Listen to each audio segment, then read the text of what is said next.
윤 대통령은 또 비상계엄은 선관위 전산 시스템을 점검하려던 것이라는 주장을 되풀이했습니다. 다만 부정선거 음모론을 내놓는 건 아니라고 한 발 물러서기도 했는데요.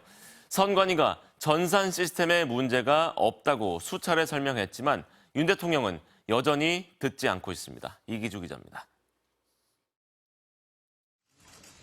헌법재판소에 출석한 윤석열 대통령은 직접 비상계엄을 선포한 배경 중 하나를 설명했습니다.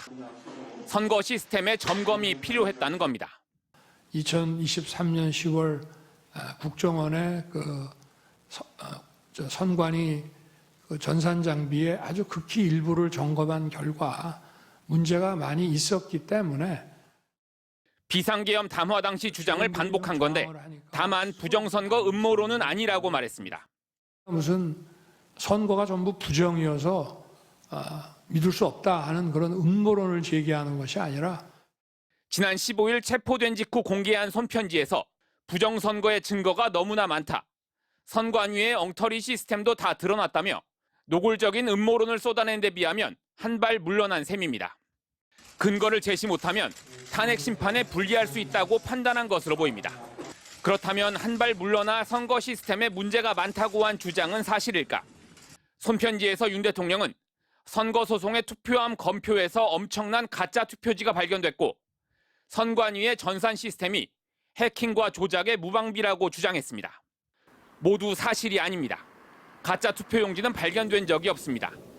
선관위는 또 윤 대통령이 문제 삼고 있는 2023년 국가정보원의 보안 점검에 대해 전산 시스템에 아예 침투하지 못한 국정원이 이러면 점검을 못한다고 협조를 요청해 일부러 차단을 풀어주고 점검했다고 수차례 설명해왔습니다. 작년 국정원이 참여한 보안 컨설팅에서도 북한의 해킹 흔적은 전혀 나오지 않았습니다.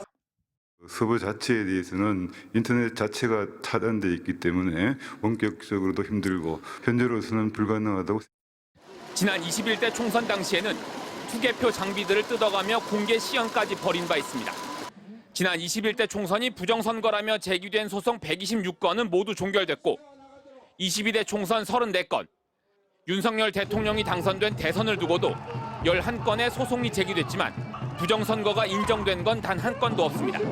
MBC 뉴스 이기주입니다.